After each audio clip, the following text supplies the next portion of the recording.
భద్రాచలం గోదావరి వద్ద రెండవ ప్రమాద హెచ్చరిక జారీ చేశారు. మూడో ప్రమాద హెచ్చరిక 53 వద్ద ప్రకటిస్తే లోతట్టున తీరాన ఉన్న సుమారు 17 ఆవాసాలు ముంపులోకి వెళ్తాయి. దీనికి వర్షం తోడైతే పునరావాస చర్యలు కష్టతరమవుతాయి. వరద 68 అడుగులు దాటితే 111 గ్రామాలకు ముంపు తప్పదని ఇప్పటికే జిల్లా అధికారులు అంచనా వేశారు. 2 ఏళ్ల క్రితం 71.3 అడుగులకు ఉప్పొంగినప్పుడు 120కి పైగా గ్రామాలు వరద బారిన పడ్డాయి. భద్రాచలం, అశ్వాపురం, బూర్గంపాడు, చెర్ల, దుమ్ముగూడెం, పినపాక, మనుగూరు మండలాల్లోని 16,000 కుటుంబాలను పునరావాస కేంద్రాలకు తరలించాల్సి వచ్చింది. గత అనుభవాలను దృష్టిలో పెట్టుకుని పునరావాసం పరంగా ఎలాంటి ఇబ్బందులు లేకుండా అధికార యంత్రాంగం ముందస్తుగా సన్నద్ధం చేస్తున్నారు.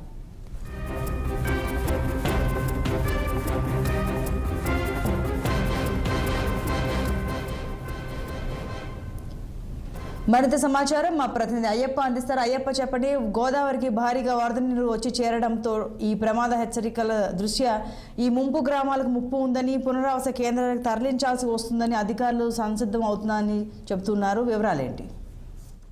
సంతోషి, ఇప్పటికే మొదటి ప్రమాద హెచ్చరిక నిన్న సాయంత్రం జారీ చేశారు. అయితే మరి కొద్దిసేపటి క్రితమే 48 అడుగుల వద్ద రెండో ప్రమాద హెచ్చరిక జారీ చేశారు.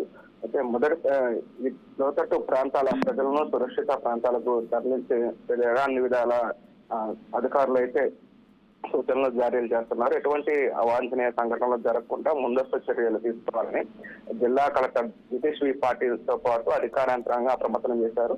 గోదావరి స్థానఘట్టాలు, కళ్యాణ కట్ట ప్రాంతంలో గోదావరి వరద నీటితో పూర్తిగా మునిగిపోయిన పరిస్థితులు. ఇప్పటికే పోలీసులు కరకట్ట వద్దకు ఎవరిని రానియట్లేదు. భక్తులను, ప్రజలను కూడా గోదావరి స్థానఘట్టాల వద్దకు బ్రిడ్జి మీదకి అనుమతించడం లేదని తెలుస్తుంది. భద్రాచలం నుండి ఆంధ్ర వైపు వెళ్లే రాకపోకలు ప్రస్తుతానికైతే నిలిచిపోయాయి. ఇటు మరోవైపు దమ్ముగూడెం, చెర్ల మండలాలు అదేవిధంగా రాకపోకలు అయితే కొనసాగుతున్నాయి. ప్రధానంగా చెర్ల మండలంలోని తాలిపేరు ప్రాజెక్టుకు 25 గేట్లను ఎత్తి దిగువకు 52 క్యూసెక్ల వరద నీరులు అయితే దిగువకు విడుదల చేస్తున్నారు. మరోవైపు పాల్వంచ కిన్నెరసాని ప్రాజెక్టు ఎగువ కురుస్తున్న వర్షాలకు జిల్లాలో ప్రభావం పాల్వంచ కిన్నెరసాని జలాశయకు వరద నీరు అయితే చేరుతుంది.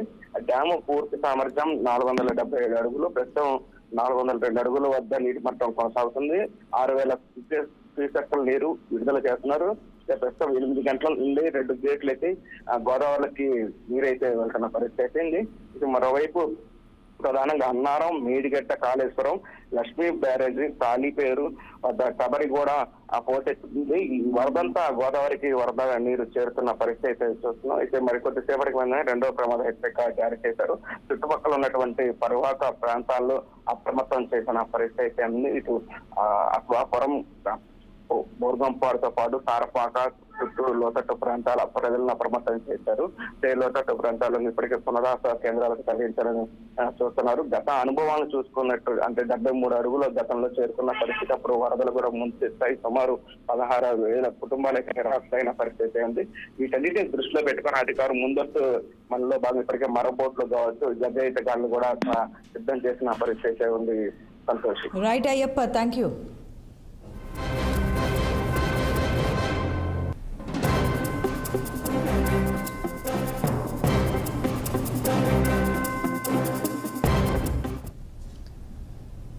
సనత్ నగర్